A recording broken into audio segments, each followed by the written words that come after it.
Right, back again, guys. We got dropped off, and I was speaking about Egypt and how all of this Tartarian buildings, which I filmed in Queensland and Gympie, all go back to Rome, Greece, etc., and they all sort of seem to have a similar motif, pattern of and style of buildings, etc. So I really did a really nice introduction there for Mike, and we've got him now and fixed all our Skype issues. So welcome on, Mike. Nice to have you.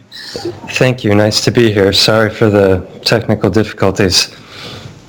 Not a problem. Not a problem. So you can just jump in. I introduced your video, your series, and everything, and everyone knows. I read your blurb there, so everybody's ready for you. I guess we could just go straight from where I know you, and that's the video that I introduced there, which I posted on Facebook, Petrified Titans and Organs, and we can just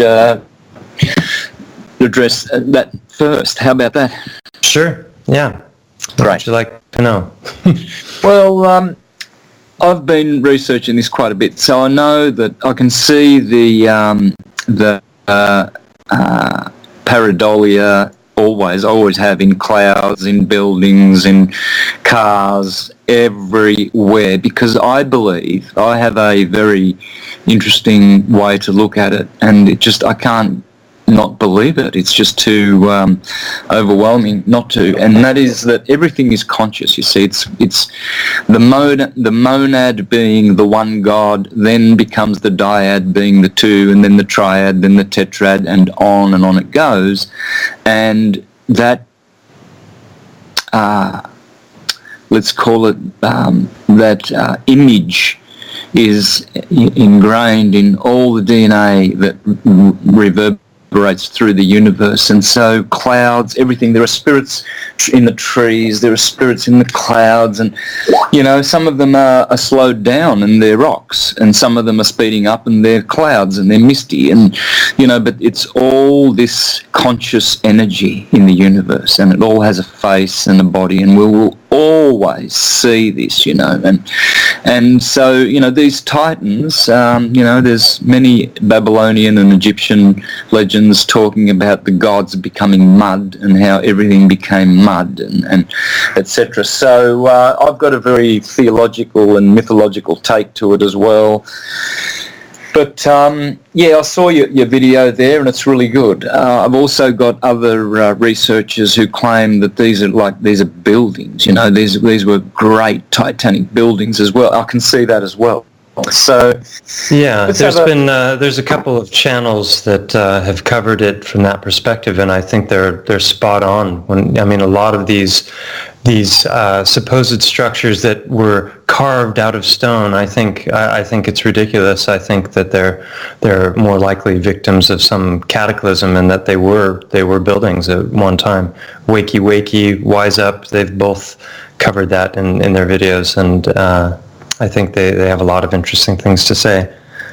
But as far as the pareidolia goes, I think people who are more right-brained, artistic-minded, they have this ability to see patterns in things, and I've always had that ability myself. I produce artwork that's very abstract, and oftentimes faces jump out at me. I can see faces everywhere if I want to, and I really didn't want to do that when I started looking at this mountain, because if I were to start to report that the things I was finding were actually true, then a lot of people might think I was a fool if I was not careful. Gotcha. I know. That can have devastating effects on them as well. Yeah, I think pareidolia, it's almost a form of divination if you open yourself up to it. You can interact with the cosmos through what you're focusing on, and then what you look at and what you see. It's like, the tarot or the I Ching or something. It's like taking a snapshot of the universe at a moment in time as it relates to you and your consciousness. Yes. Yeah, I think the ones who are seeing this, they are enabling their transcendental higher self to see it. Ever since I was a child, I've always worked with a witnesser. Call it God, angels, whatever, transdimensional beings, but I've never been alone. Not that I think that there's an angel right there walking with me everywhere I go, which there are anyway, but I don't sort of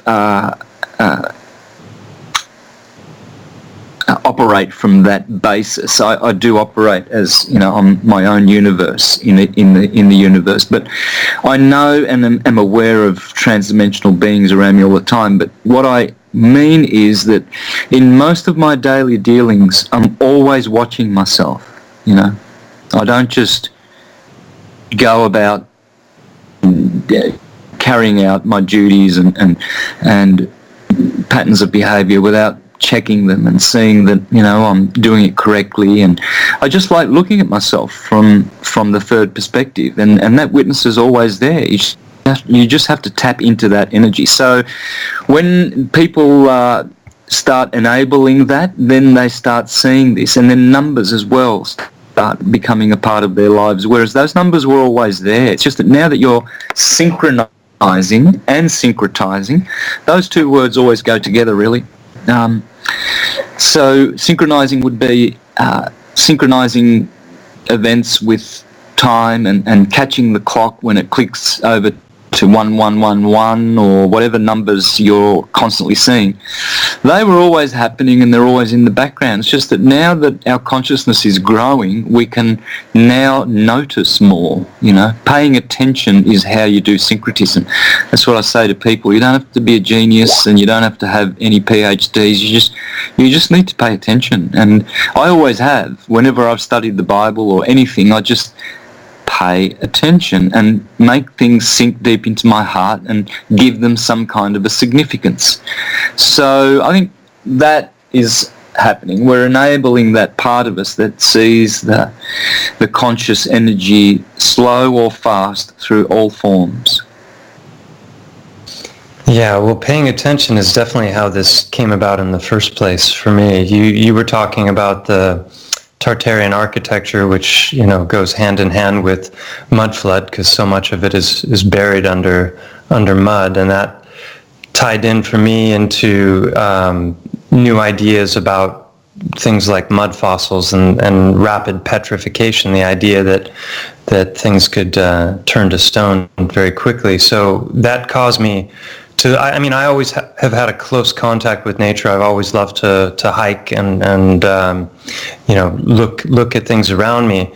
But my understanding of the nature of the physical world was based on a cosmological model that involved billions and billions of years, and that the rocks that I was seeing were formed under the sea floor by hundreds of millions of years of pressure and pushed up by tectonic plates, and that was where the rocks came from. So I never really examined them or pondered the idea that, wow, this might have formerly been a creature, and I'm not not millions and millions of years ago and compressed, but actually in not so distant times. And because of my background as a chiropractor and my studies of anatomy and histology, which is the study of tissue, as I started to look at the rocks, I started to notice patterns, and what I thought was just a chance pattern that looked a lot like blood vessels, turned out on further examination to perhaps be that, but not just blood vessels of smaller creatures, blood vessels of very large creatures, and that was an unexpected discovery for me. I don't know how much of what you've said before I came in. I'm sorry to have missed the opening. Well, I was just talking about how a friend of mine in Queensland took me to a town called Gympie, where we've got guys like Steve Young, who's doing the Egyptian hieroglyphs there in Gympie, and the pyramids of Gympie. So I lived there. I lived around that area for 4 years, and I never went to Gympie. And she actually took me one day, and I filmed the stones that have been reused all around town from the pyramid, and it's right hiding in under your nose, right there, the cheek of it. They pulled down the pyramids that were there in Australia, and as the Caliph did in the 12th century with the pyramids in Egypt, they pulled the casing stones off, and in this case they pulled the whole pyramid down because you can't find any of the rocks, but you'll see them strewn across the countryside everywhere. You'll see these pyramid rocks everywhere around Gympie with strange markings on them, and these are supposedly they were there when the colonialists first turned up, so that would be thousands of years. And I went around Gympie everywhere and filmed all of the Tartarian buildings and how all of them were erected between, say, 1870 and 1889 kind of thing, and the same with Melbourne, Sydney, all the cities around Australia. All of the buildings go back to that decade. It's like all the builders in the universe turned up in Australia for that decade to build these amazing Romanesque and Grecian type buildings, which history tells us the convicts did, and it's just so ridiculous when you look at it. And there's also evidence in Melbourne and Sydney. I've seen multiple examples of evidence of mud floods all throughout the cities there. Yeah, and I think Sydney, within 50 years of the settlers landing, had the largest railway system in the world at the time, or something. I mean, when you start to dig into the historical narrative for these different places, the world's fairs are just it's a treasure trove when it comes to this sort of stuff, because you find that they're just repeating the same stories over and over again of great fires, and it's like how all these buildings supposedly made of stone were destroyed by fire is beyond me. But the World's Fairs, I think, is really fascinating to look into, because the buildings are utterly incredible. And when you look at Chicago and San Francisco, and you realize that it's not just the architecture that's found all over Europe and all over other parts of the world, but even in places where it absolutely shouldn't be, it is. So. Yeah, exactly. I always marvelled at Sydney and Melbourne. I used to go when I was a teenager just to wander in the streets and look at the great architecture. Just marvelled at the old buildings. I still do. It's just buildings I see faces in them. As I said, I see so much more. I just can sit in front of those old buildings in Melbourne forever and just look at them. They're so glorious. And I always wondered, how could it be? How could it be that Melbourne supposedly was founded by John Batman, in 1838? 1838. And then we've got the biggest tram, which you call trolley system, in the world, one of the biggest in Melbourne. So many trolleys all over the place in Melbourne, amazing buildings, and they looked so Romanesque, and I'm thinking to myself, how did the Australians have so much power that they could get all the Italian and French and German builders out to Australia in that decade to make all of those buildings? I just could not comprehend. And then they'd have these little old photograph display banners around that you could read, and they would tell you the history, and they would say, this General Post Office of Melbourne was built with, sandstone, which was quarried from this quarry 150 miles away, and the convicts were sent there to quarry this stone. And it's just ludicrous now when you think of it. Those convicts must have been the best builders in England, because they sure did a great job. And how did England build anything after they left is what I wonder. I know. And I used to work for a volume builder selling brand new homes in the 90s, and we often couldn't put chimneys in the houses because there weren't enough bricklayers who could do them properly. Can you believe that? And yet we've got thousands of examples of old so-called Victorian, Georgian and Edwardian homes all throughout the suburbs of Sydney and Melbourne and Brisbane and Hobart, everywhere with chimneys that were, from 150 years ago, and yet we don't have bricklayers who can make proper chimneys anymore. They just don't build them like they used to. Something just doesn't add up there. It just doesn't. Have you looked into the star forts much? I mentioned them, yes. I think, briefly in that video that I made, but that's an incredibly fascinating topic because the narrative on that just falls apart, on the least bit of investigation as well. We're told they're bastion forts built between the 15 and 1700s, and instead of making castles like they used to, they started to make the walls far, far thicker and have this star shape for defense purposes, and it was all to make the walls thicker to defend against the invention of the cannon.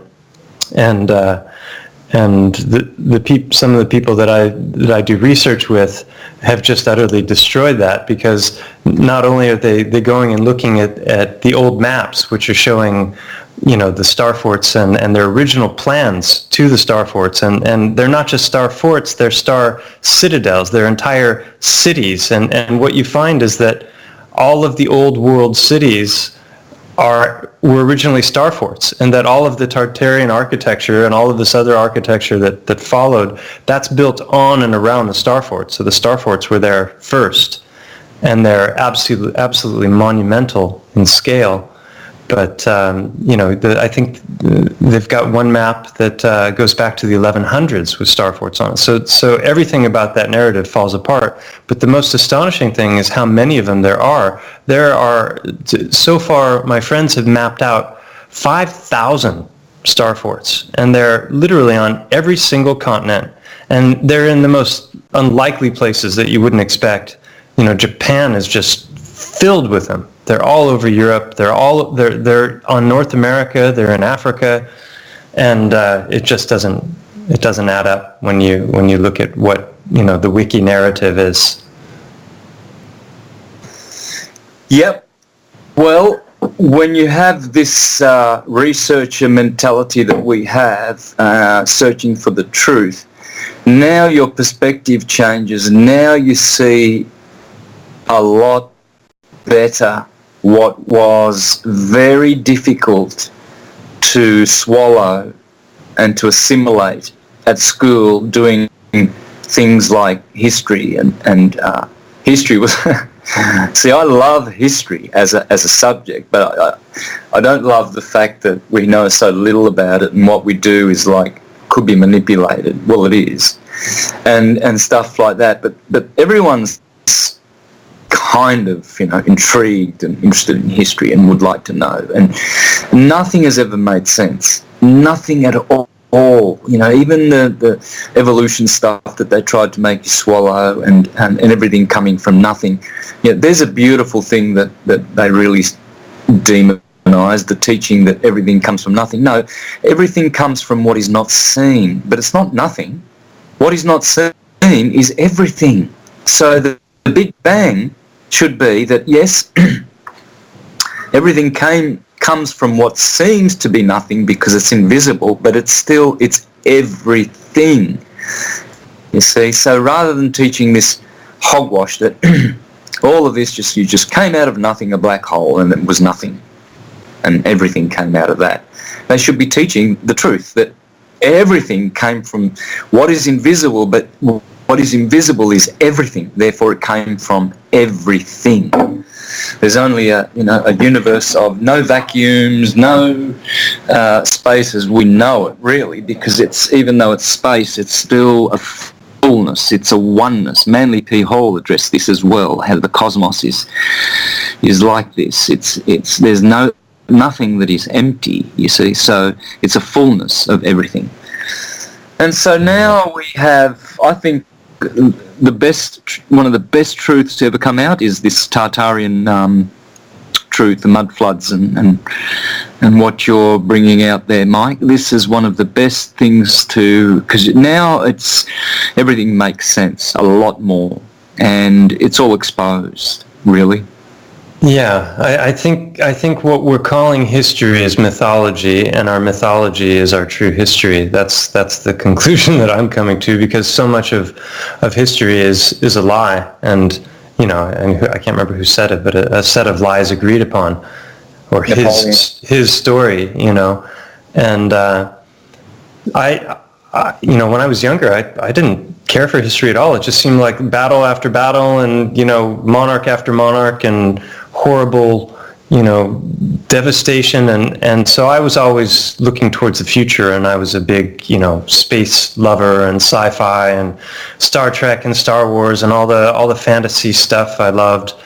But as I got into my teens and early 20s, I was big into books on quantum physics, and my parents, I came from a very alternative background. I grew up in Southern California, and so I grew up with Eastern spirituality and astrology and the Tarot and the I Ching, and my mom was a book buyer for a New Age bookstore, so I had a very different mentality than a lot of my peers, and but nevertheless, I was always looking towards the future because I was hoping everything was going to be better, and never realized that the past might have been far more fantastic and beautiful and amazing than we were led to believe, or that there was a time when maybe the technology was actually working in harmony with nature and was far more sophisticated than what we see now, and that people were not paying for energy but had it for free, and were working in harmony with one another. I mean,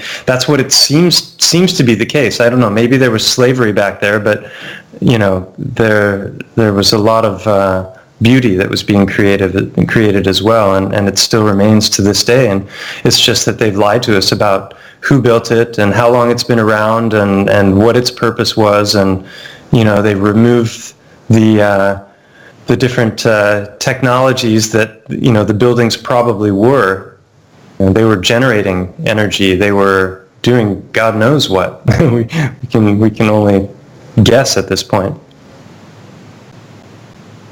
Well, I think two things fundamentally: consciousness expanding and healing, and really those two. It's like they are two different things, but they are one, as you would say in theology. Like I and the Father are one. So in other words, like fire is always next to heat and light. They are separate things, but you can't have fire without heat. You can't have fire without light. So they come together, wouldn't you say? They are two things that healing. Obviously, the Egyptians were always bringing people. They were like hospitals, astrological type, where healing would be done just by moving people through certain parts of the building to get a certain frequency. So the building would be set to, let's say, an F sharp, like the tombs chamber in the Great Pyramid, and then they would have everything else tuned to harmonics thereof, and they would bring people through an initiation, which would be like a healing. Yeah. And then consciousness would be as well, the other side of that, as well as, because when you go into these buildings, I've been through a few. I've been to the York Minster, Salisbury, Glastonbury Cathedral, Salisbury. I've been to the Vatican, and I've spent some time just noticing, how I feel as well. And you do feel more noble and elevated in consciousness. The consciousness now becomes, you see these big buildings, this big architecture, and it's like a god around you, encasing you. It has its own consciousness, and you come into it and you have more grace and you have more glory. It's a glorious place to be, and so everything gets altered in you. So I would say consciousness and healing. Definitely, the buildings are encoding all of the different sacred geometry aspects and their resonance chambers.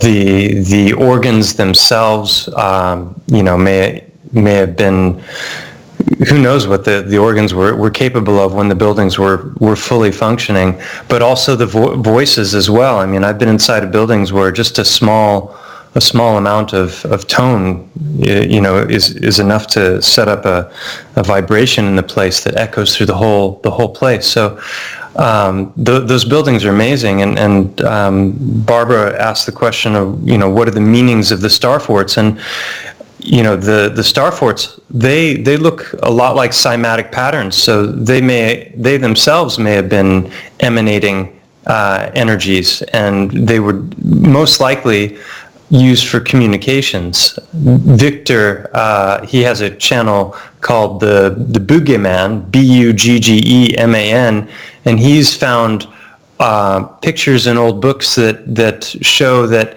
the star forts were actually used for communication purposes as well. So there, I think some hypothesize that they were also potentially the source of the mud floods, that they were used for mining and all kinds of different things. But I think you're definitely right when it comes to these cathedrals and the mosques. These are structures that are far more than just pretty buildings. Yeah. Yeah, so do you think perhaps a higher order of buildings was destroyed as the great trees were destroyed, and to create some of these, mountain ranges and mountains that look like the gods, they look like, titans, would you say? Well, okay, sorry, can you ask the question one more time? I got distracted there for a moment. I'm just wondering how others are saying as well that these mountains that look like the Titans and that were also buildings. Do you think they destroyed a higher order of buildings, the like of which we don't have, like really big, massive building?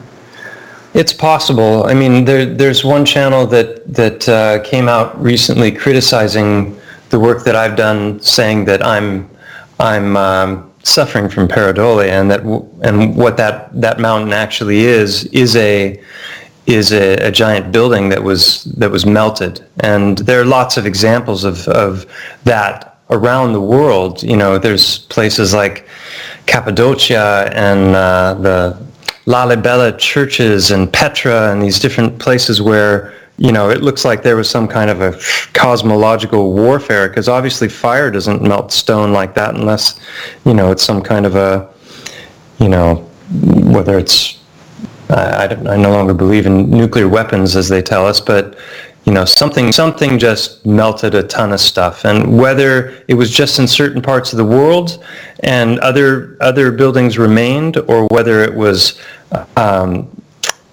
damage to an earlier wave of structures that were on a grander scale, I don't know. That seems plausible.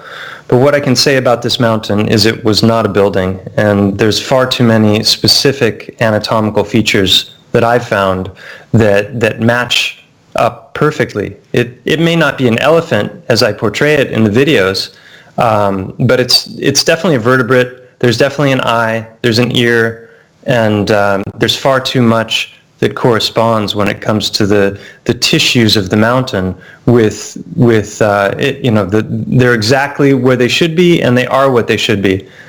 And I specifically didn't want to suffer from pareidolia when I started this investigation. When I first got onto the idea that, wait a minute, maybe this might actually be what it appears to be, because I'd been always looking at the mountain with fondness, because I love the fact that it looked like an elephant, and that there was a cave exactly where the eye should be, and that the head was shaped right and everything, but I never thought for a second it might be. So that idea would have been absurd to me 2.5, 3 years ago.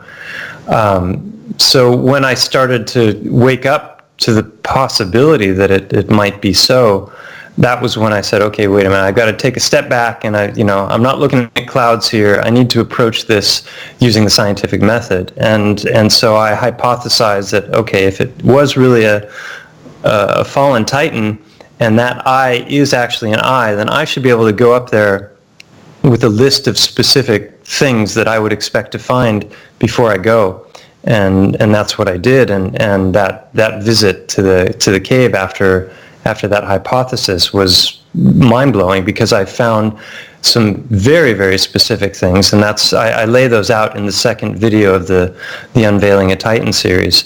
And then those discoveries just came one after the other. And we were talking at the very beginning of the conversation about synchronicity. There have been so many synchronicities that have come in relationship to this research that I'm constantly being nudged along the path, so to speak. And so I don't think for a second this mountain is one of those ancient gigantic structures, but I definitely believe that there are many of those around the world. Yeah, and the channel that posted that video about you as well, I researched his channel as well, and that's Jerry DeCamp. So I'm going to be interviewing him in a couple of weeks here as well. So for the listeners, we're going to be also talking about the other side of, or the building side of these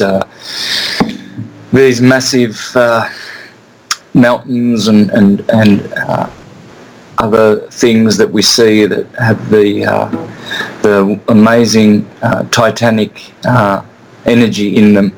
So that will be in a couple of weeks as well. But I see both arguments as being plausible. Mike, I do. I see that the buildings there as well in some of them, but not in all cases. And then in other cases, I see it to be the Titanic spirit. I think people get blinders on, and they get an idea and they find evidence for their idea, and then they think that that's the only thing. And were they buildings? Were they Titans? Were they, were the plateaus Avatar-like trees? Were they tendons? You get all these different camps of beliefs, and I think more likely, it's probably all of the above or several of the above. And it's the same thing with Earth shape. Is it a sphere? Is it flat? Is it hollow? Maybe it's all three. Maybe it's, I saw a video you were talking about, the toroid shapes of the electromagnetic aspects of our world. And I think people need to be a little less narrow-minded and more open to everything. Doesn't mean you have to believe it all, but don't just lock yourself in on one thing. Yep, that's right. Know things. Don't go around believing things. Go around knowing things. Even if someone has a totally wrong point of view on things, they can still reveal a little bit of truth. For instance, a colorblind man, he might not be able to tell you the color of the car that hit a pedestrian and ran off, but he might be able to tell you, the number plate or the make and model of the car, and whether it was going west, east, or north, or south.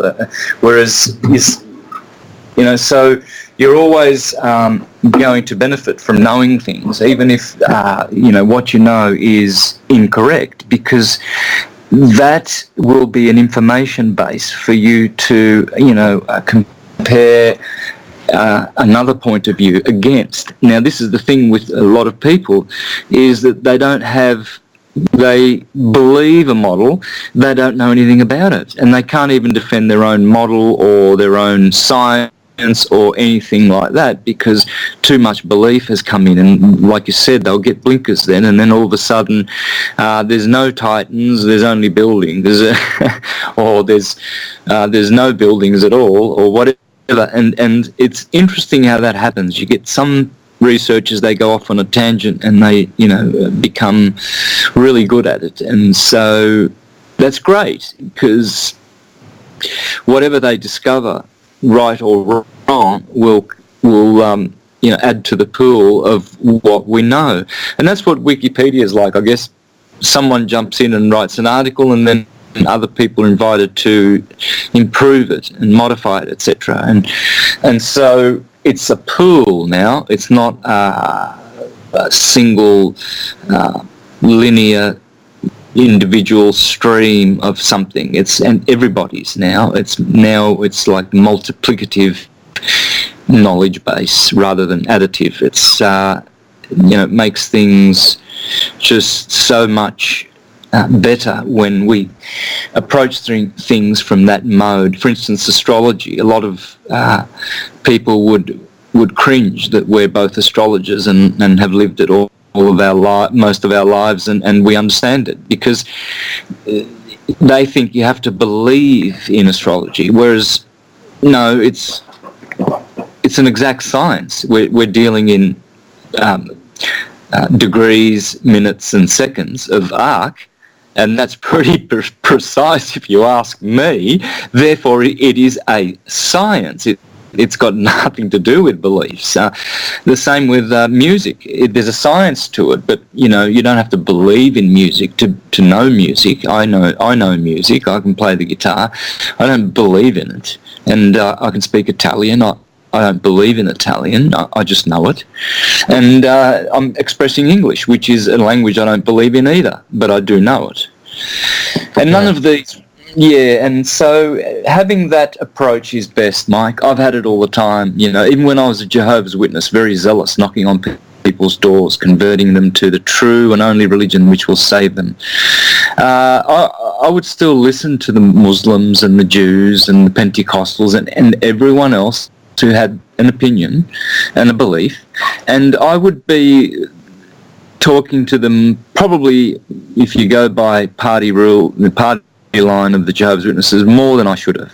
I got reproved many times as well. Oh brother, you shouldn't be talking so much with the Jews, they like to convert you. If you're not talking, you're not converting. So lift it up, lift your game. And I used to get the elders sort of making remarks and noting that I was very open-minded with certain, different.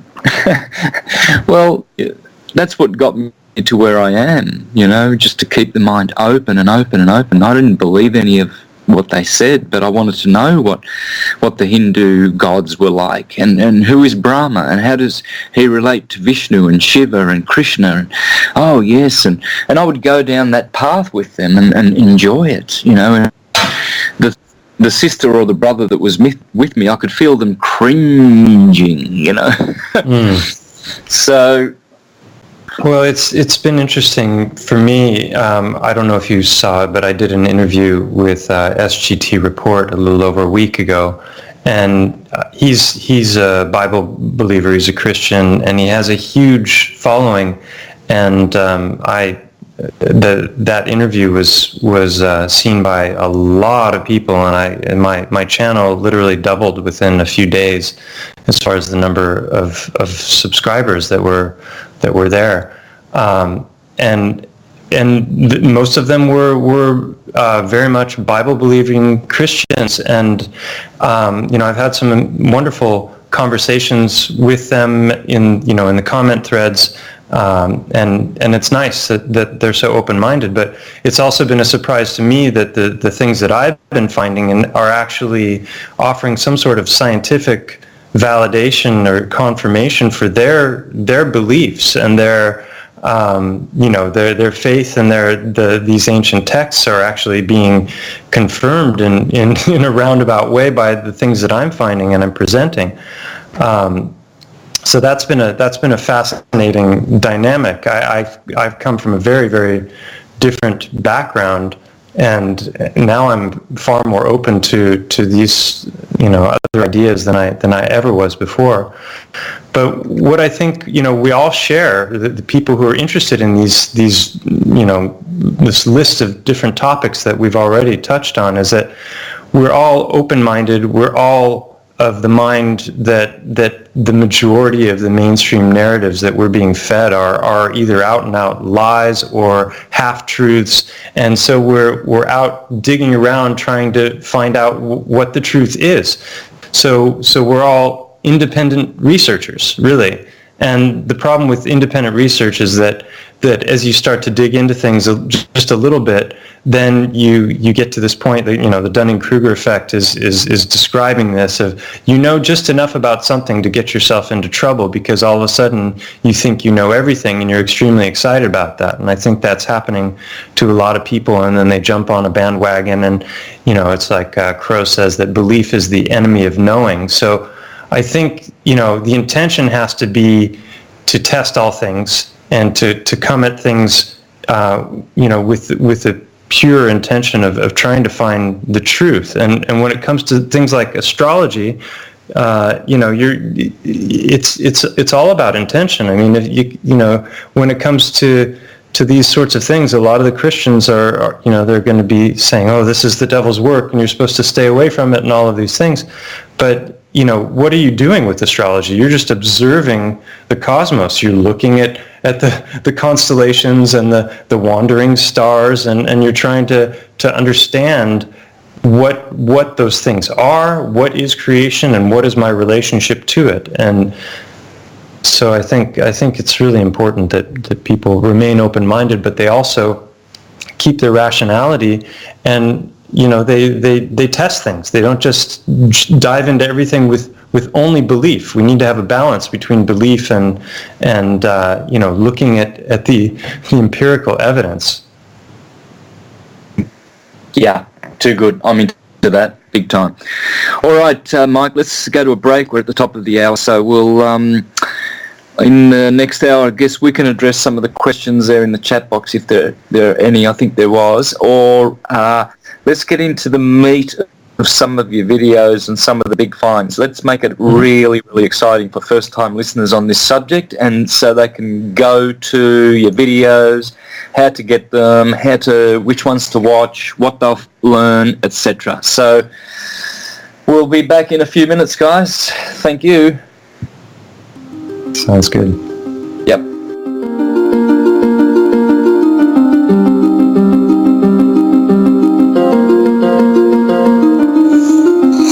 Hello, folks. This is Jordan Maxwell.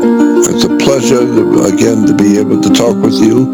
And I've been trying to wake people up to the facts of life that's going on the earth today.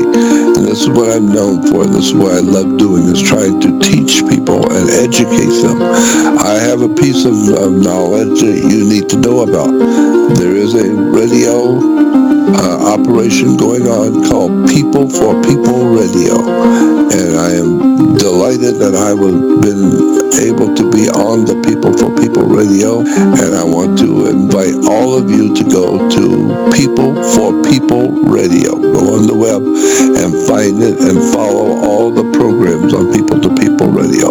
Fascinating stuff, I tell you. And thank you for hearing me. Bye-bye. Hi, this is Lizzie with Love Bubble, sharing my journey and speaking of healing energies, spirituality and awareness, bringing to the table insights of whom we truly are. Lizzie Love Bubble, 11 p.m. UK, 3 p.m. Pacific, 6 p.m. Eastern, every Monday on peopleforpeople.ning.com. Be with us every Monday. See you there.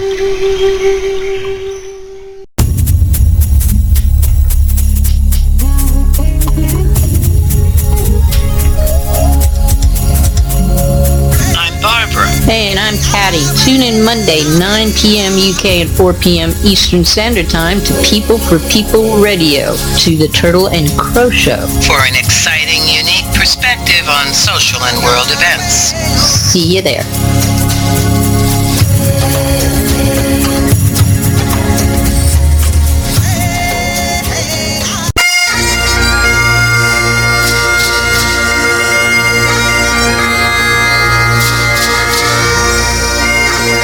It's Ouija here. Tune into my show on Fridays, 9 p.m. UK time, 1 p.m. Pacific time, 3 p.m. Central time, and 4 p.m. Eastern time on People for People Radio. See you there, folks.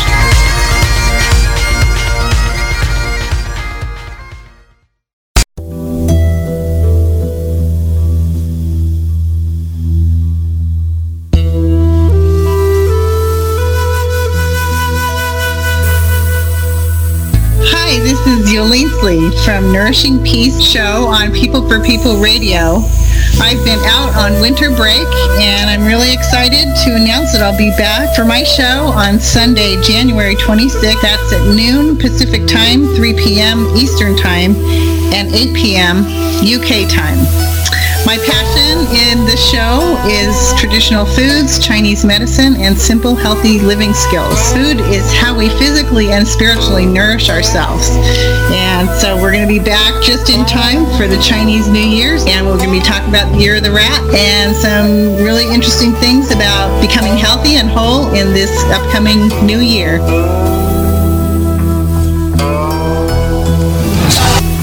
Also, not only more about gel coat.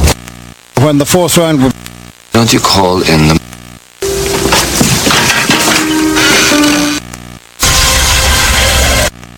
More importantly, he knew what he was talking about. oh, does it look good already? Okay. Jumbo Scampi for limited... All for a price that will make you... How the hell am I supposed to pay?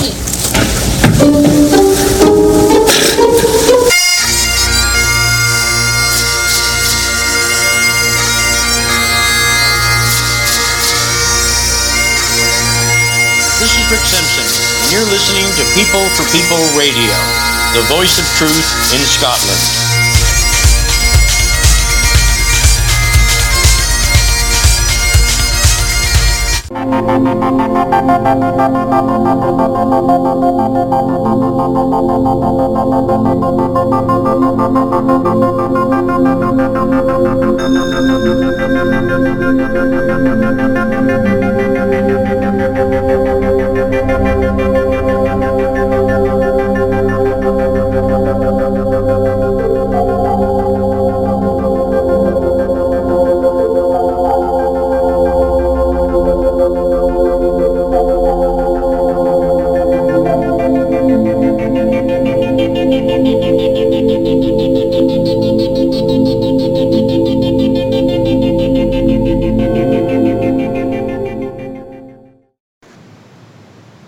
Welcome back, folks. So continuing on from where we left off, we're going to be probably discussing some examples, some standout examples that might be inspiring for any of the listeners who want to do further research. So, Mike, do you want to tackle it from that angle? And what's your YouTube channel so folks can go to it while you're talking? The YouTube channel is called Stellium7. It's spelled Stellium as in Mike, and then the number 7 without a space. And it's not a lot of videos up there, but they're packed with a lot of information.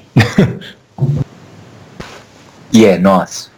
All right, so you want to deal with some of those good examples? I just noticed that someone posted something about 15 star-shaped forts from around the world in the PBS. Are you in the PFP chat room? Are you in that chat room?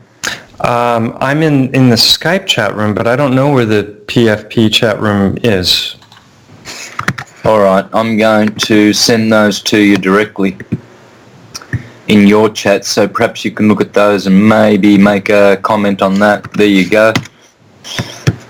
Have a look at that one. And do you know any of those? I didn't get it. Where did you send it? In your Skype, in your personal one. Personal one. Hold on one second.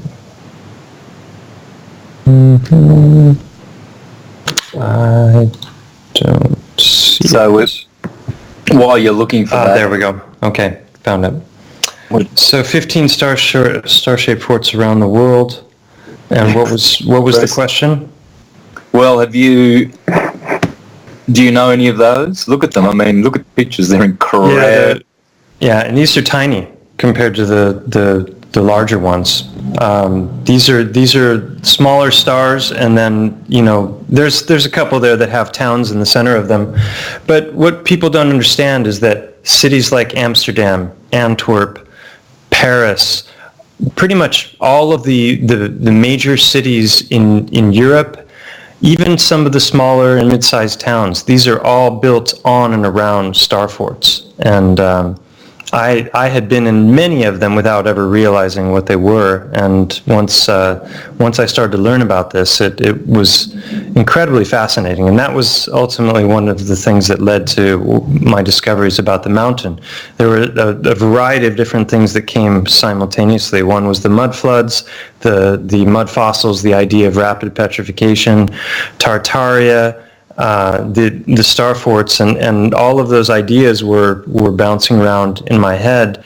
And then finally I saw some videos covering the topic of Titans, and that was really when the penny dropped, and I realized, wait a minute, maybe Titans really did exist, and there are some pictures that are going around that are amazing of an island in Hawaii that looks exactly like an elephant from multiple angles. That's the thing, is a lot of the people who get into the whole thing with Titans and these topics, they really get wrapped up in what may be pareidolia, where they're looking at something from a particular angle and the shadows are hitting it just right, and it looks like a face or it looks like an animal, and so then they're claiming that it is that. Whereas if you looked at it from several other angles, it might look nothing like what they're claiming it is.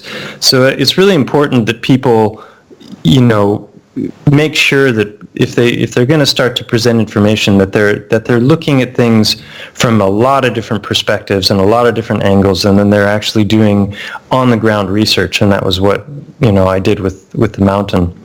I've spent almost 2 years studying it, and so far I've accumulated 50 different specific anatomical correlations that are the overall morphology of the mountain, and also the just down to the tissues inside the eye socket, the places where the bones would meet in the eye socket, like the socket of an eye in all of the vertebrates is made of a number of bones that all meet in places called sutures.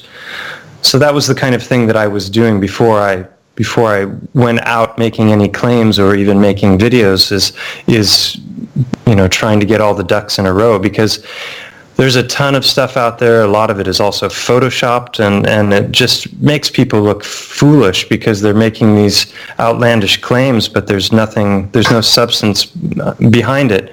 So that's kind of, that's why I've approached things the way I have. Yeah, well done. Well,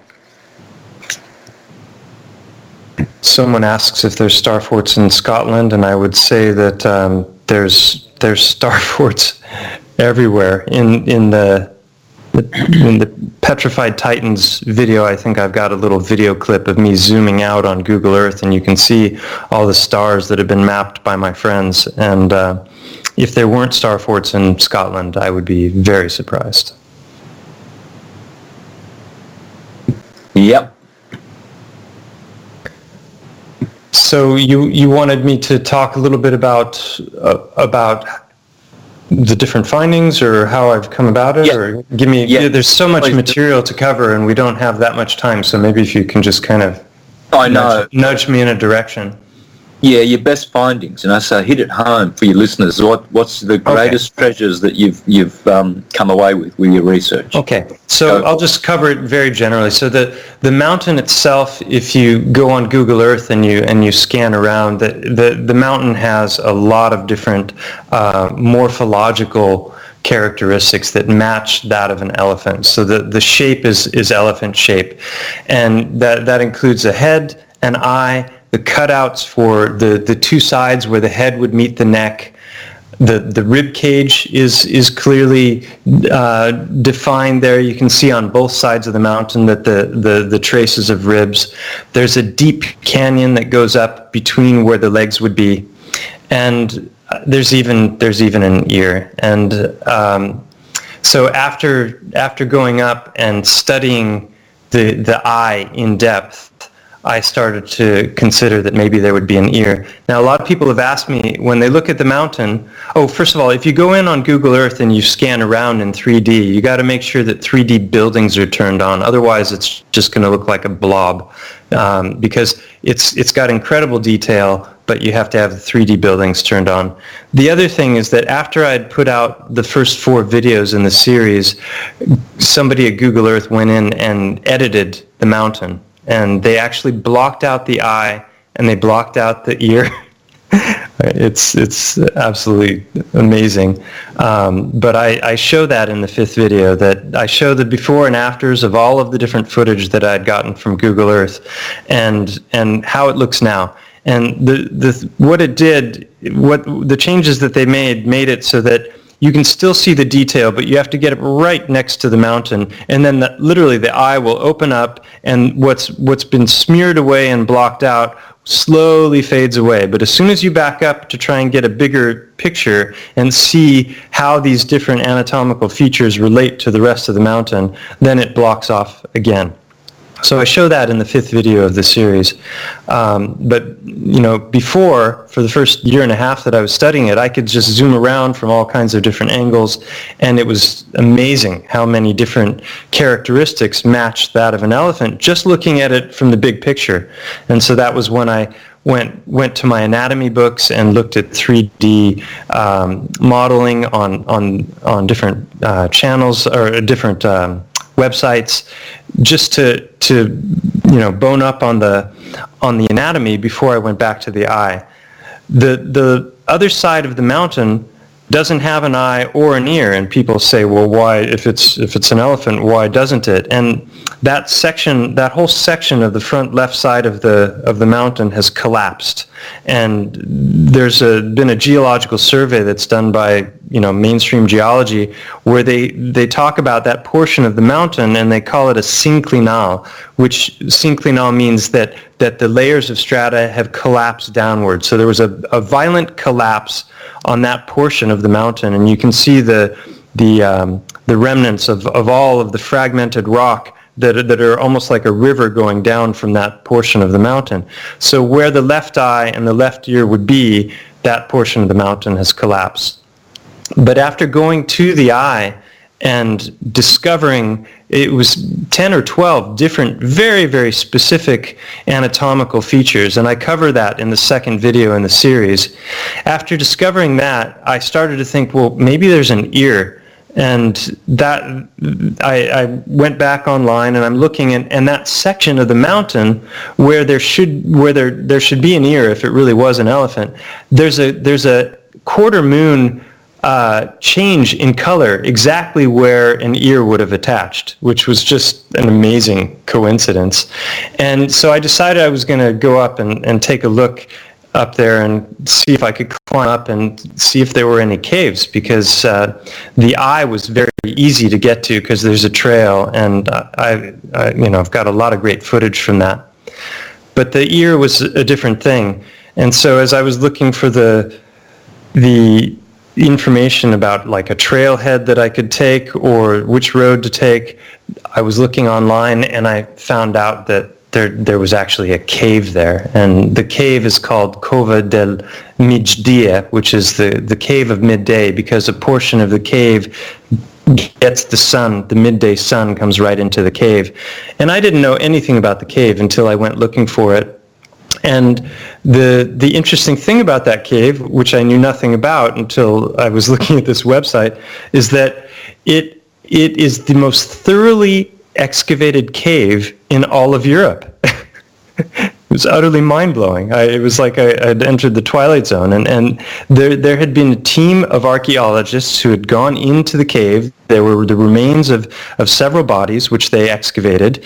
There were cave paintings, and they went in with 3D mapping, and they did much of my work for me. I've never had the opportunity to go into the cave because you need climbing equipment. The cave is located at 375 meters, so what is that, about 800 feet altitude, or no, more than that, 1,200 feet altitude. What's the town surrounding it called? There are two towns that flank the mountain. On one side, on the right side of the mountain, it's a town called Javea, which is spelled Javea, and then on the other side of the town is a town called Denia, Denia. And interestingly enough, there's a star fort at Denia that's right next to the mountain, and so it's a fascinating place. So as I looked into the ear more closely, it got very, very wild, because the 3D mapping they did made it possible for me to see exactly what direction the channels of the cave were going, and they actually had video footage of people climbing through the cave, and so I was able to actually take that work that they had done and start comparing that to anatomy, and that's what I do in the third video. And then the fourth video really covers the histology of the mountain. And histology is the medical term for tissues. So it's the breakdown of all the different kinds of rock that are found around the mountain, and how those correspond to the kinds of tissue that you would expect to find in the exact same places. And so it's a thorough forensic analysis. I go from the bottom to the top of the mountain. I'm inside the deep into the caves of the eye, and then the footage that the archaeologists have from the ear as well as there. So, by the time I had finished with a lot of this research, I was already up to 40 specific anatomical correlations, and those are all shown with photographs and video in the first 4 videos that I did.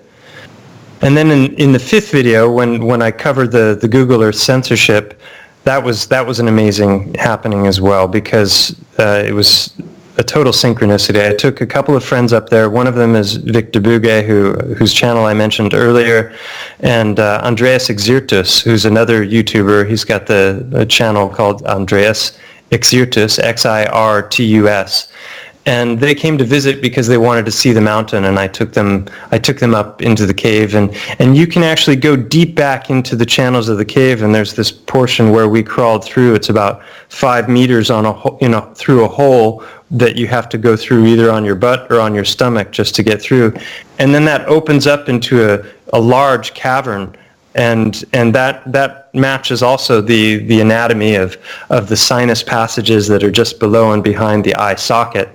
But when we were leaving from that trip, one of the two of them looked at this section of rock that sits up high in the middle of the eye, and said, "Wow, look at this crystalline structure.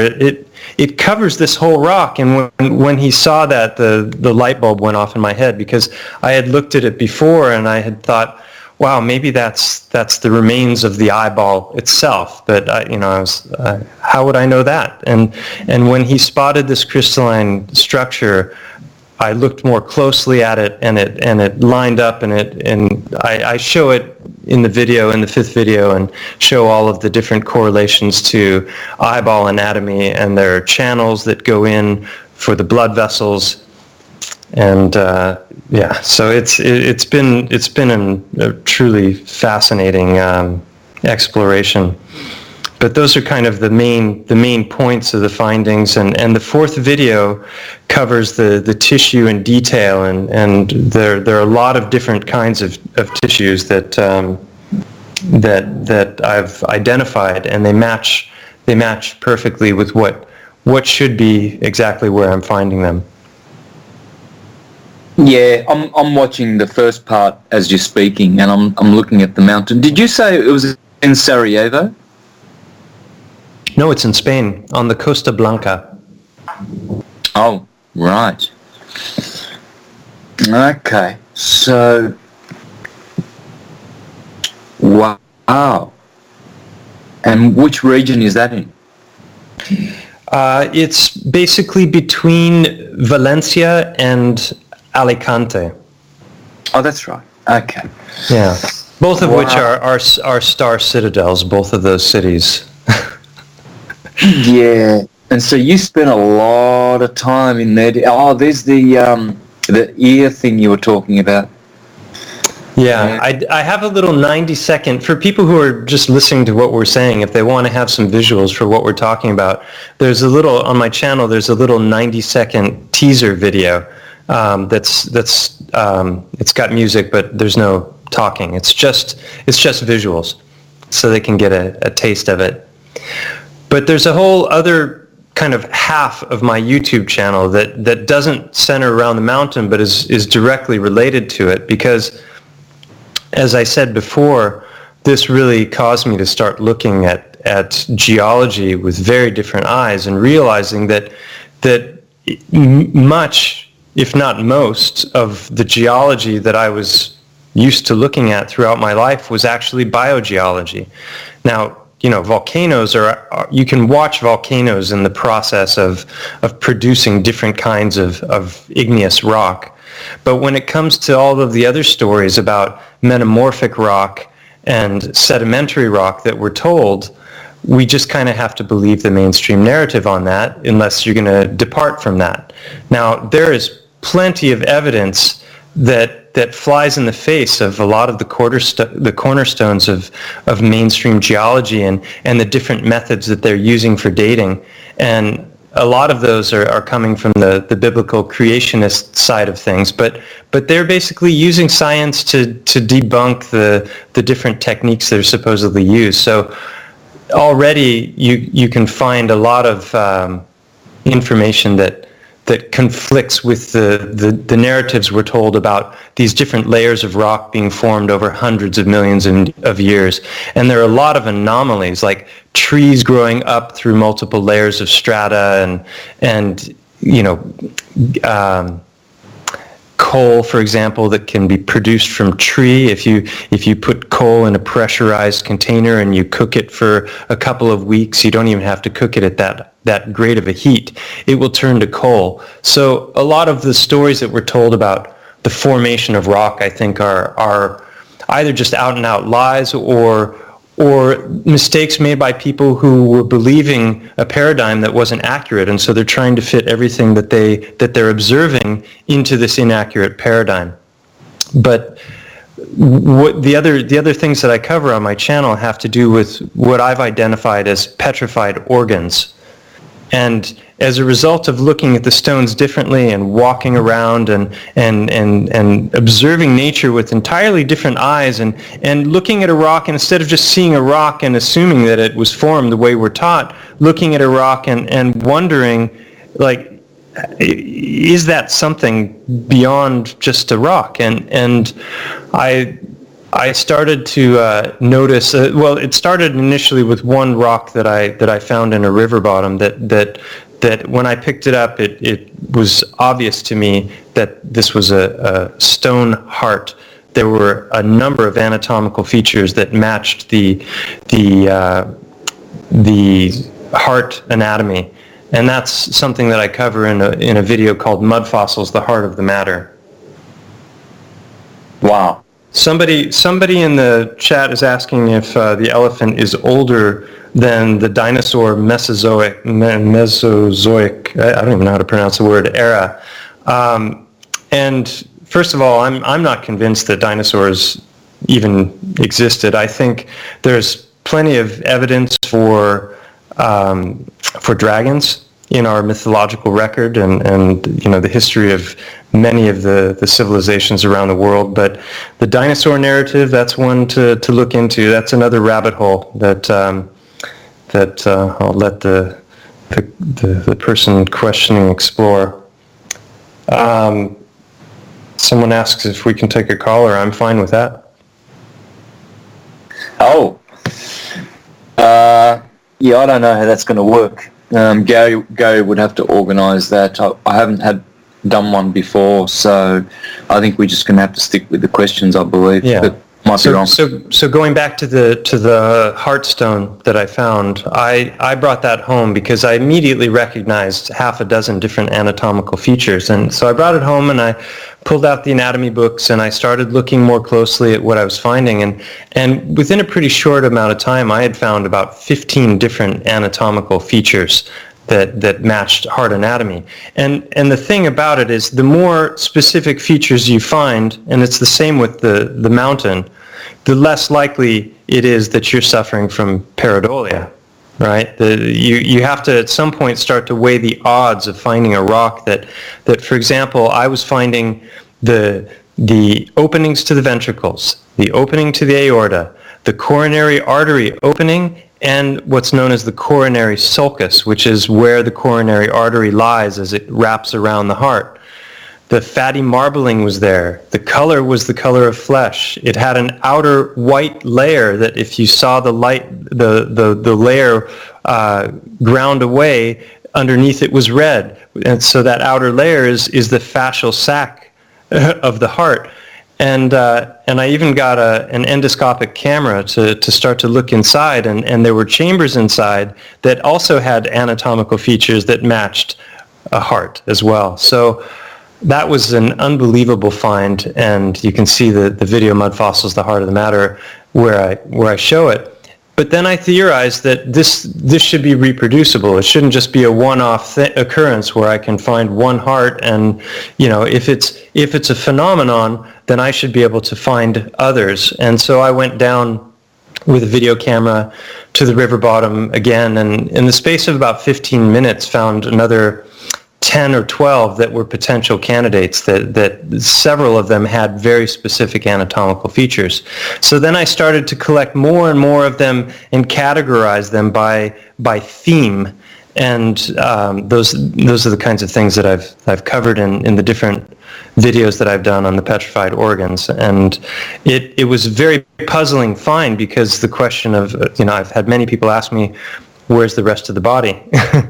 Where's the head? Where's the spine? Where are the ribs, the long bones? And initially I didn't have an answer for that, but I wasn't just going to toss the rocks away and say, no, can't be what they appear to be, because I am not finding anything else, and I don't have a theory that can explain what I'm finding. So it took a lot of research to get to the point where I had some kind of a plausible explanation. And what is the plausible explanation? Well, it ties in with my explanations that have to do with the mountain as well. So, first of all, if you're going to consider mythology or religious texts as potentially being our real history, then you can't throw them out. So it could be as simple as some kind of a biblical event. It could be something like some ancient warfare that is the same kind of thing that wiped out these buildings that we were talking about earlier and melted stone.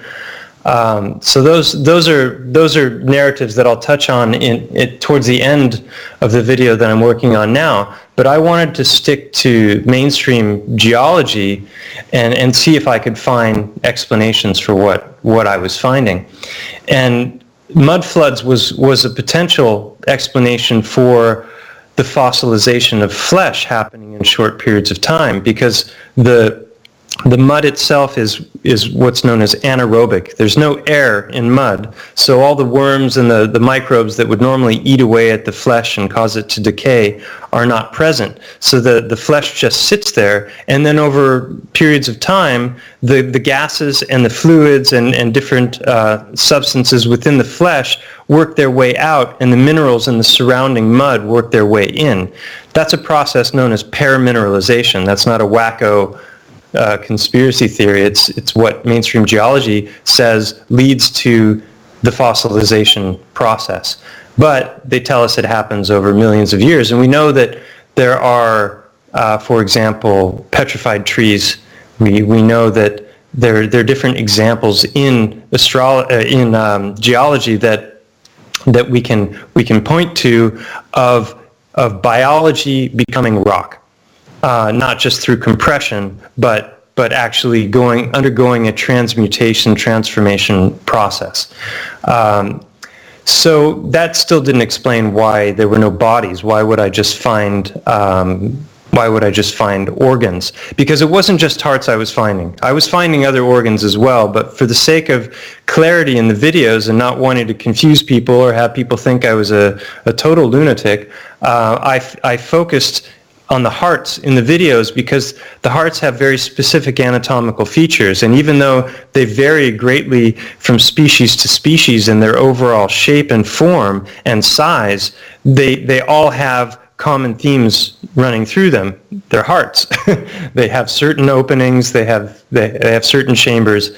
So it was a lot easier to show people what I was seeing and recognizing by sticking to those. But other organs like kidneys and spleens, and they're there as well. If you have a rock that looks like a disc or a rock that's kidney shaped and you start claiming that that's what it is, well, you're going to seem a little crazy to people. But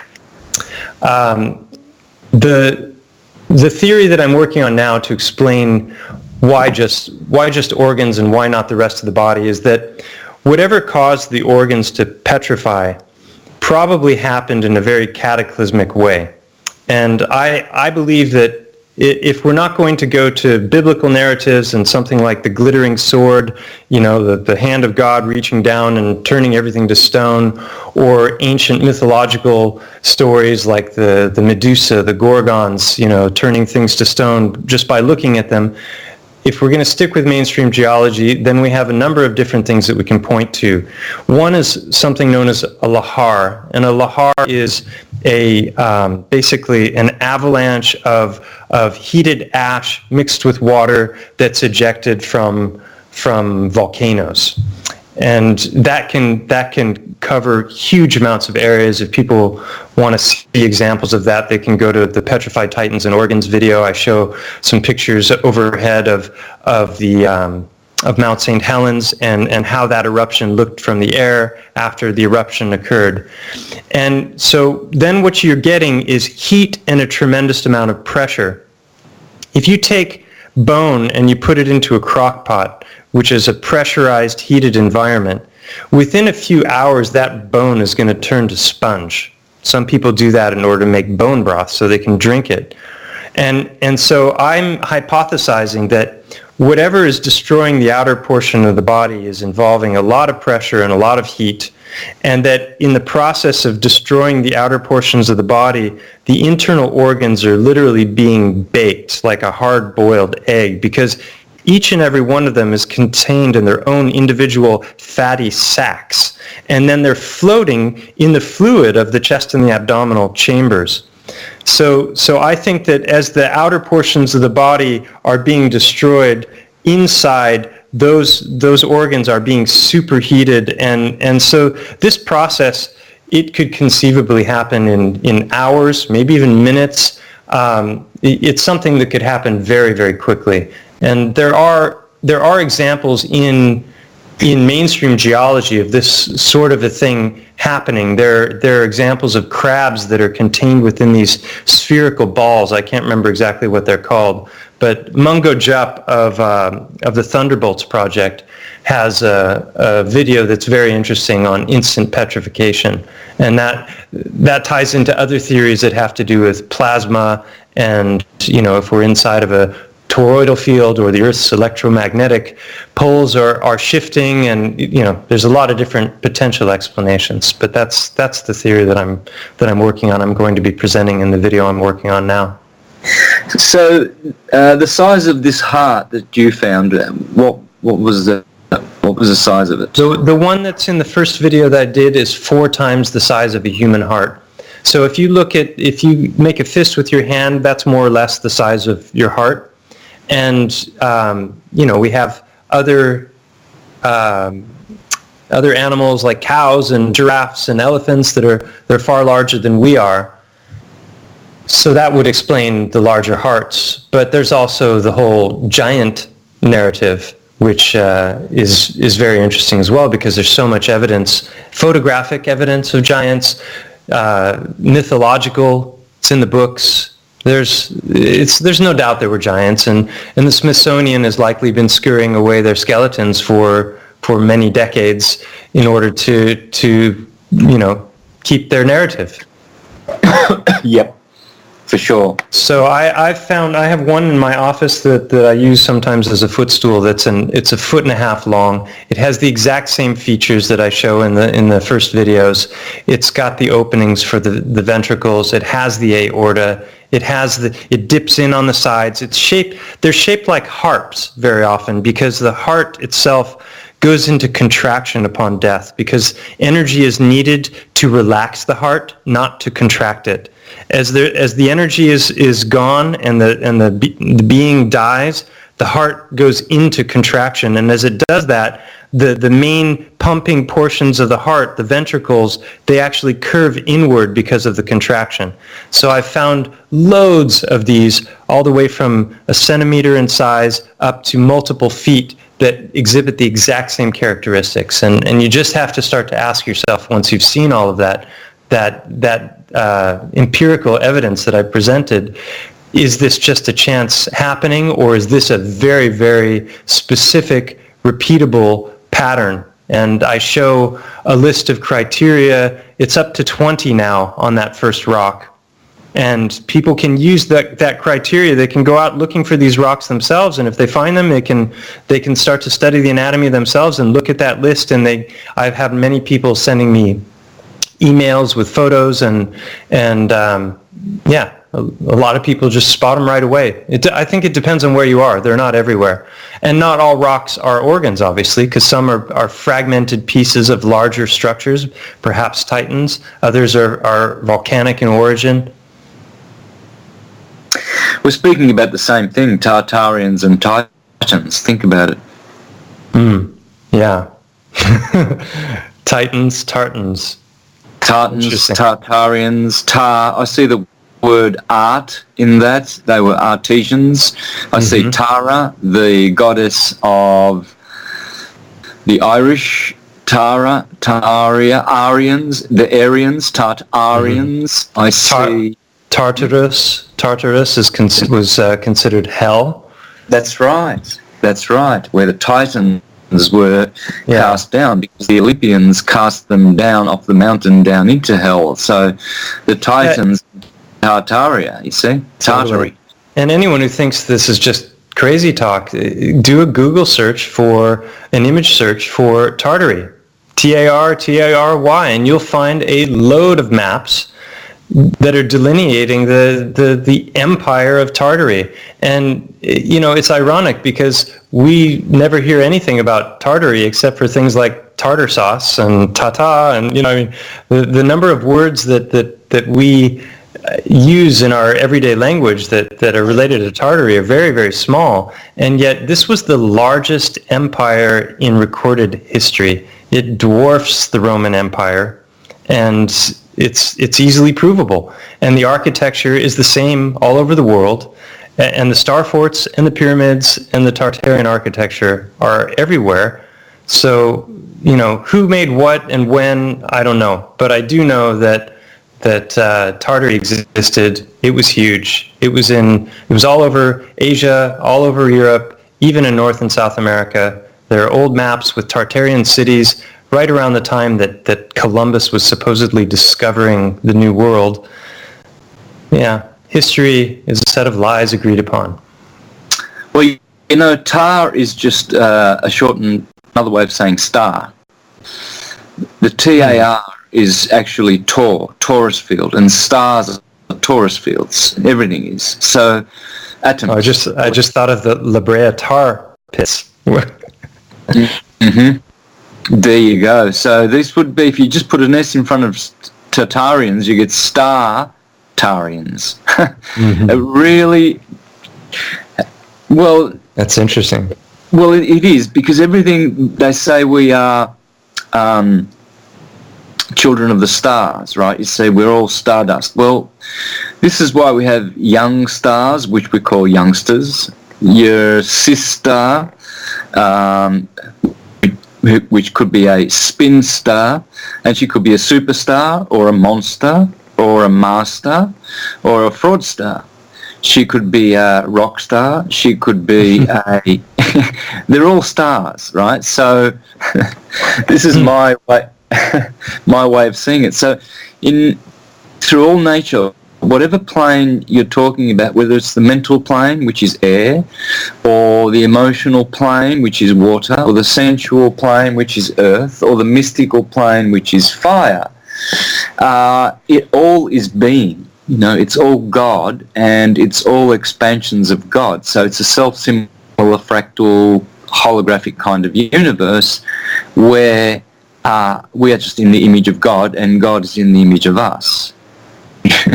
Yeah, and it's probably warping back around on itself. That's the thing is, you know, the Titans as spoken of in the Book of Enoch, they actually give a measurement. It's measured 3,000 L's, which is roughly, I think, 1.5 or 1.75 miles in height, which matches more or less the size of this mountain that I've been examining.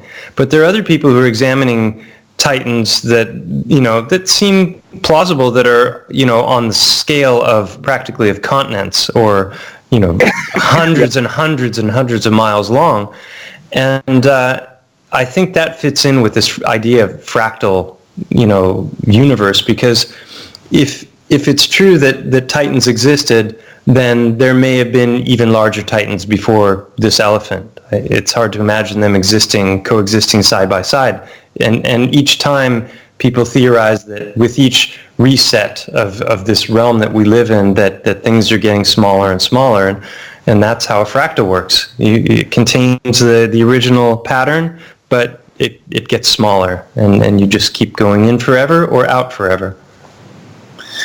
Well, this is what caused the Neoplatonists to declare that we are living in the mind of God. The universe is mind, and we are cells in God's mind, thinking. And so God's thoughts are the cosmos's thoughts. The cosmos would be the demiurge, of course, the dyad. And so in that cosmos, we are, as man is the measure of the universe, as the Egyptians said, well then man is, you know, that's the fractal, that's the archetypal shape that is repeating itself throughout the universe. And so, you know, sometimes it also is in the shape of a beast, and all kinds of beasts. The zodiac depicts that.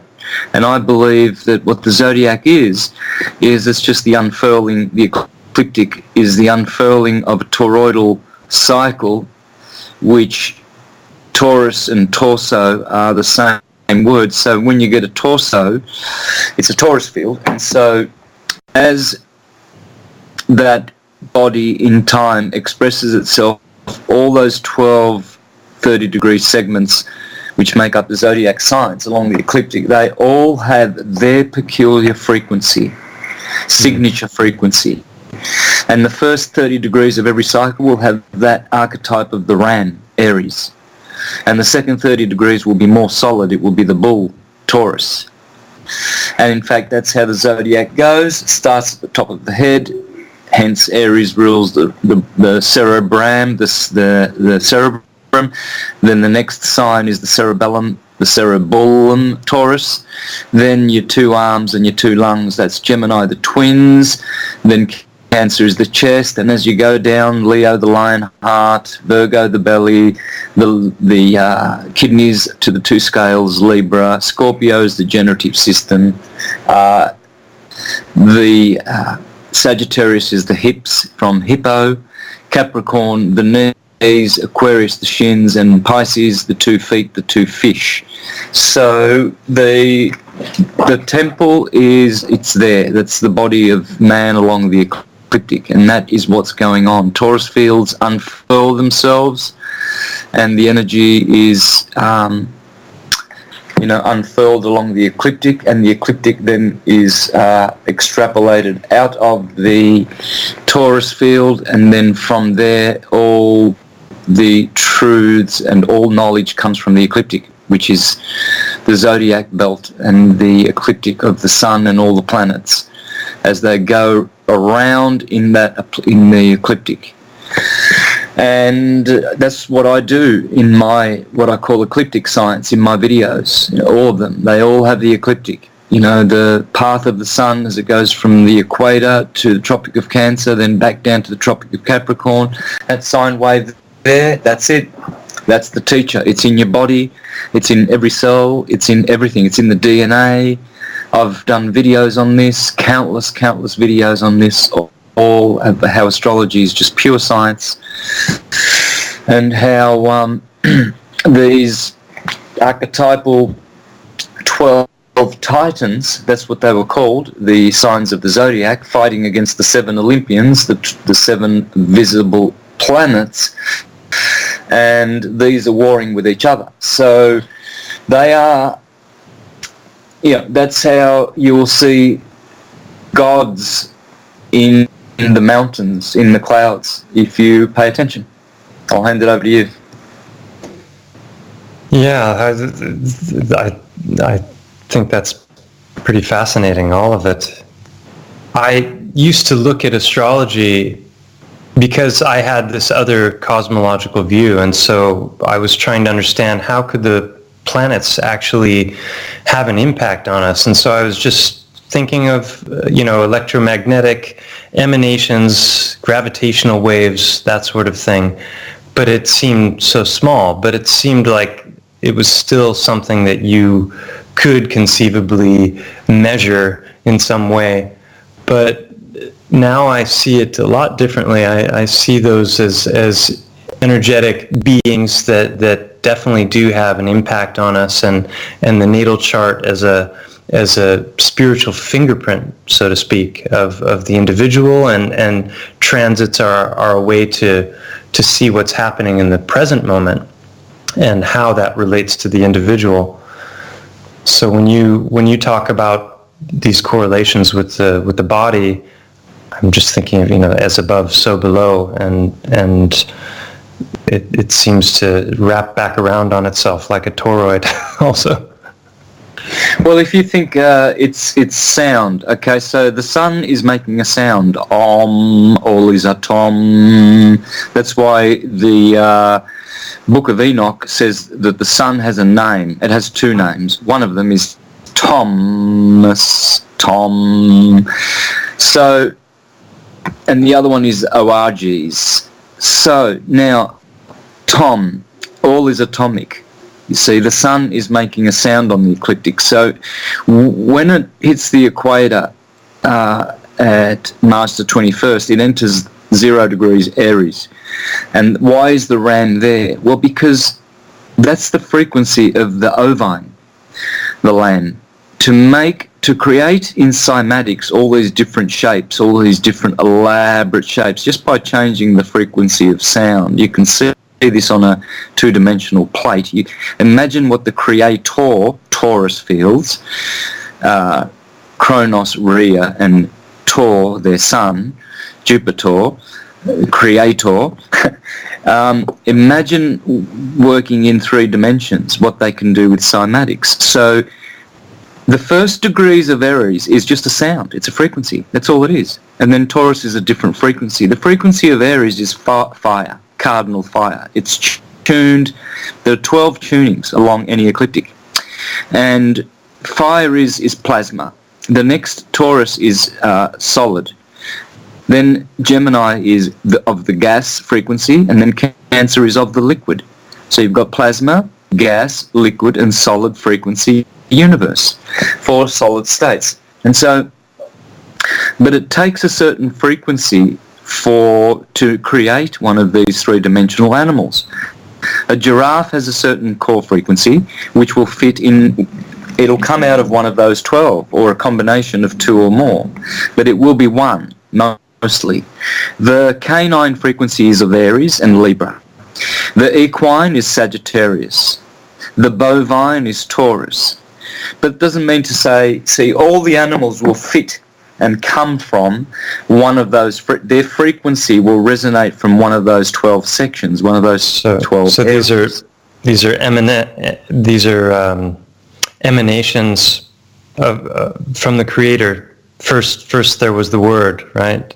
And yes. each one has a different, so cymatic patterns. I saw videos recently that were utterly amazing of somebody who had created a soap bubble and then ran sound through the soap bubble. You've probably seen Theoria Apophasis's videos with the magnets and the ferrocells, and how you can see the toroidal field of the magnet in the ferrocell, which is incredible. Oh, I'm one of Ken Wheeler's biggest fans. I've put more people onto Ken Wheeler than anyone else on the planet. Right, and then there's a lot of videos showing music and different sound vibrations and how they affect fluid. But this guy created soap bubbles and put them on top of speakers, and he did it with multiple speakers as well. And then he's running different music and different vibrations and frequencies through these, and he's got LED lights that are illuminating the bubble. And basically you find everything that you can possibly imagine inside of these bubbles. That it's absolutely mind-blowing what this guy is doing, and I can't remember the channel name, but I'll try and find it later and give it so they can put it in show notes. But that's definitely something to check out. Yes, so this is what I also have been teaching. The true model of the universe is atomic. All is atom, and you have to understand what the atom is. That's all you've got to do. You just got to understand that it is a torus. It's a torus field, and as Ken Wheeler says, you cannot speak of toruses if you do not speak of their other half, the hyperbola. Right. And so I've extrapolated all my teachings from three words: atom, bowl, which is the hyperbola, and so and the word tor, which is the torus field. And those are the three words of my Trinity, which are the three words which have generated all other words and all other forms in the universe. As the Egyptians said, all is atom. And so when you get bowl and you transform that into bull, now you have Tauruses and bulls. Red shift, blue shift. That's what it is. And that's why you read the Bible and the Torah, you see, because all of our holy scriptures are talking. There you go again, talk, because when you talk, you create torsion fields through toruses. All energy, no matter what medium, thank you, Ken Wheeler, will have the same field modalities. Hence, everything will be torsos and torus fields. And everything is breathing. Breathing is Adam. It means Adam, and red shift. But breathing is Adam. Adam is the atom. All is atom. Hence you have an anatomy and a torso. And a Torah and aura which surrounds your body, and your torso is red shift, blue shift as well. Red chakra at the bottom, blue chakra on top. And so, and then there's a very important third shape, because you talked about the hyperbole, right? Mm-hmm. The plane of inertia, the accretion disk in the center of it. That's right, which in my model of the universe is the stationary plane, Ptolemaic Earth, and hence, and Stan Tenen in the Dance of the Hebrew Alphabet on YouTube, great Hebrew scholar, he uses an apple, and he opens up the apple, and then there's a disc inside the apple, and he says, well, this is the Garden of Eden, the disc Earth, and then the hyperbola in the center, he says, this is the tree of life. And so when you understand that atom, all is atom, then you'll understand that it means everything. It means the man, it means the sun, the universe, the planets. It also means the tree, right? Because dendrites, which are in your brain, dendros is tree in Greek. So den in Japanese, denki, is electricity. And so when you look at these mountain ranges from on high, the topography is very much like the dendrites in your brain and the trees. Can I add to that?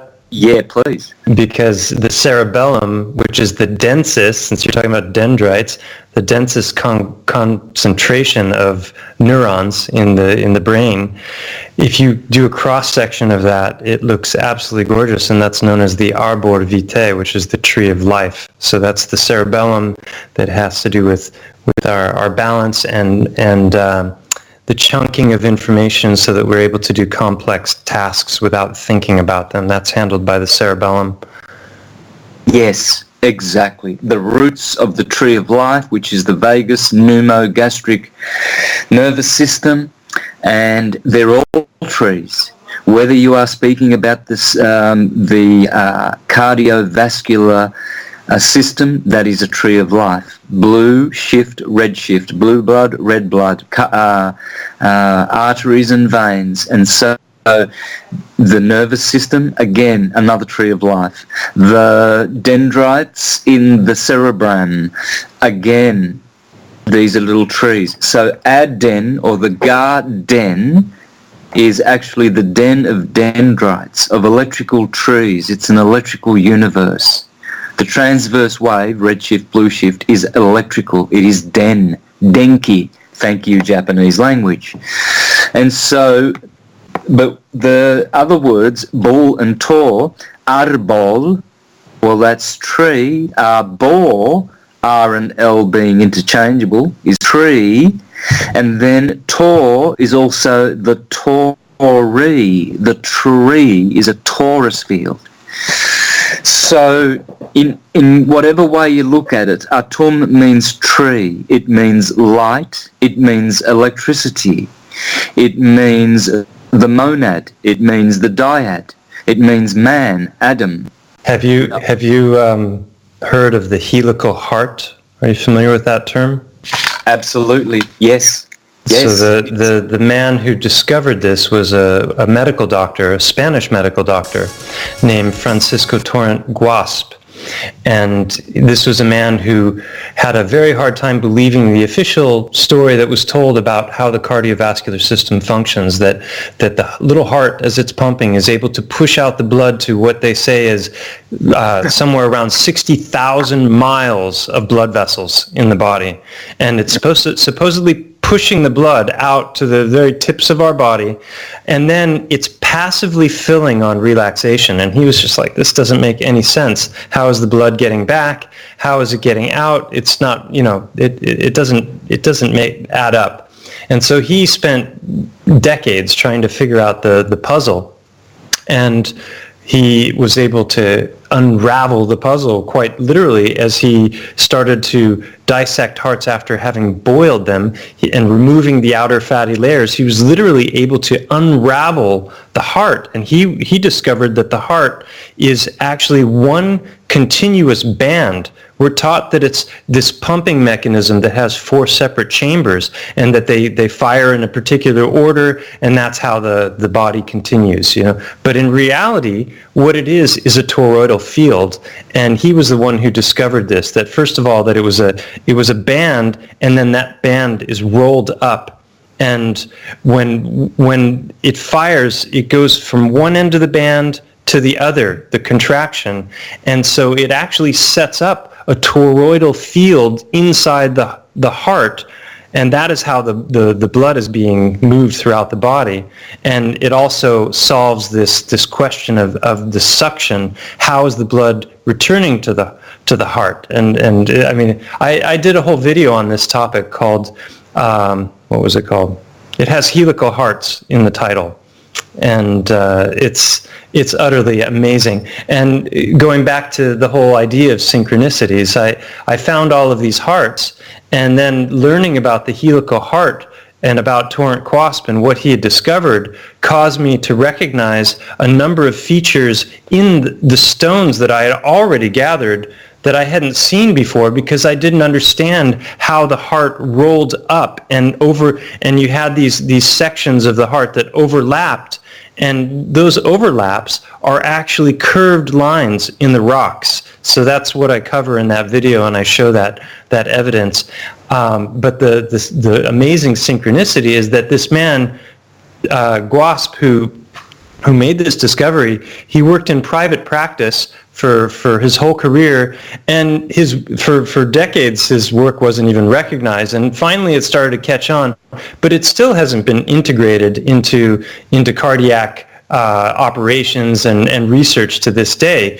It utterly changes how we think about the heart and the function of the heart, but they're still teaching the 4-chamber pumping narrative, which is just utter BS. And this guy proved it unequivocally. And the amazing thing is he did it all by himself in his own little laboratory in his kitchen over many, many years with the help of his wife.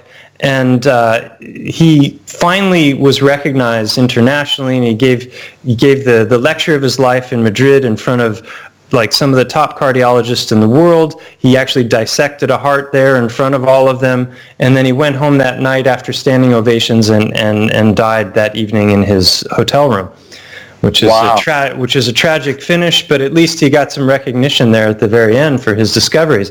But this was the mind-blowing synchronicity, is that this man who made all of these discoveries about the heart, who also caused me to discover new things that I was finding in the rocks, he happens to lived, he's passed away now, he lived in Denia, the town that's just across from me on the other side of Montgo's trunk.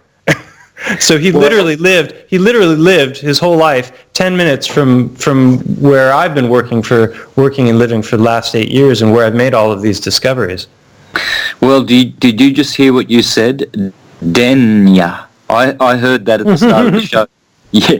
Dendrites. When I asked you, yes, brother, at the root, you just said at the root of the tree, right?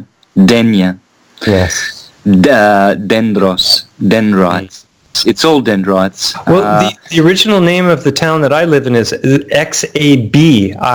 What does that say to you? Anything interesting? It's pronounced Chabia. It's like Javia to the English speakers, or Chabia to the natives. Yeah, there you go. It sounds like Javier. That's fire to me. Javiel, javelin, Javiel, Javel. It's that fire, salvation, this Xavier. Mm-hmm. Anyway, I have you heard of Frank Chester and the Chesterhedron?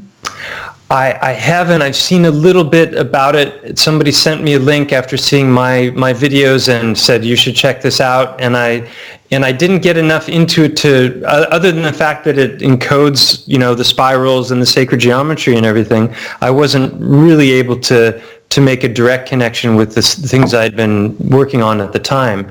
I'll have to revisit it. You have to revisit Frank Chester, and you will understand the Chesterhedron, the shape, the polyhedra that he discovered, which is the one that morphs from the tetra to the hexa to the octa to the icosa. He has discovered how they morph, how they go into each other, and it's a seven-sided, seven-faced polyhedra, and it comes from the heart. The heart is doing this. The heart is in that Chesterhedron shape, and I believe the heart is the bowl of the arbol of the hyperbola. It is a pulsing, rhythmic mechanism of the hyperbola, and the pulse wave is the radiation wave. The heart radiates, it's a pulse. Hence, it is beating. Hence, it is not a transverse wave. It is not primarily electrical, it is magnetic. It is a magnetic transformer, and it transforms and makes all the transverse waves which make the electrical effect of the body. The heart is the anagram for earth, which is the accretion disk in the torus field of your body. Hence, the heart is projecting horizontally outwardly on its plane of inertia of the torus. I was just going to say, now I was reminded of the plane of inertia, which is also, that sounds like planet Earth. Of Eartha. Yes, planet of Eartha. Yeah, that's what I've brought out many times in my presentations for the last 4 or 5 years. Wow. So it is. And the torso is the God. Man is the measure of the universe. God made man in his image. Man makes God in his image. And men are immortal, are mortal gods, and gods are immortal men. So again, I finished with those words. Second week in a row on today on the radio show. We've gone over about 10 minutes, but that's cool because we started late and everything like that. But I'm sure I'd like to have you on another time, Mike, as both of us continue in our researches and there's a lot of overlaps. Oh yeah, for sure. And I'm thinking we will have you back sooner rather than later. So thanks for joining me, and it's been a real pleasure. Yeah, just once more for the listeners, what's your contact details, etc., and we'll close off. Yeah, so the channel name is Stellium 7. It's spelled Stellium, and then the number 7. And if you can't find it that way, search for Unveiling a Titan. I definitely recommend watching that whole series because the first video will kind of have you maybe shaking your head, and the second video is going to be like, what? And then by the third and the fourth videos, if you're not a believer, I would be surprised. But the fifth video really drives the point home with what I discovered about the eyeball and also the censorship on the part of Google Earth. So I created a backup channel also called True Geology, which it has no action on it at all. It's just an additional place to put the videos, because I noticed there were times where I had rollbacks of some view counts, and I had chunks of subscribers that disappeared in a single day, which was very odd. So it appears that I'm being shadow banned, even though I have a very small channel. And then I also created a BitChute account with the same name, so Stellium 7 on BitChute. And if you want to get in touch with me, you can find contact information in the liner notes of the videos. Thanks, Mike. Well, keep in touch, and when you've got some big revelations, let me know, and we'll see if we can't squeeze you in or get you back again, because I would love to chat more along all of these lines. The world is changing before our eyes. We are being transformed, and our consciousness is expanding. So things are going to reveal themselves. It's the apocalypse, the Greeks call the apocalypse. It is the unveiling of Isis's veil. So thank you. Thanks, Mike, for joining me, and thanks, friends, for listening, and we'll see you next week. I think I'm going to take the show myself next week. I want to do a show on raising the chrism and how to go about this process. So, I think I will. So thank you, FP listeners and everyone.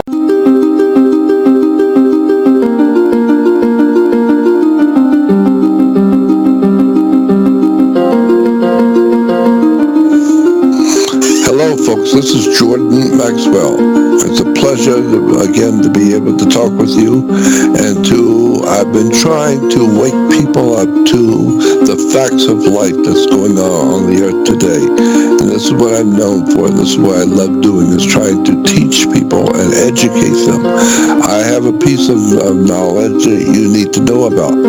There is a radio operation going on called People for People Radio, and I am delighted that I have been able to be on the People for People Radio, and I want to invite all of you to go to People for People Radio. Go on the web and find it and follow all the programs on People to People Radio. Fascinating stuff, I tell you. Also, thank you for hearing. More about gel coat.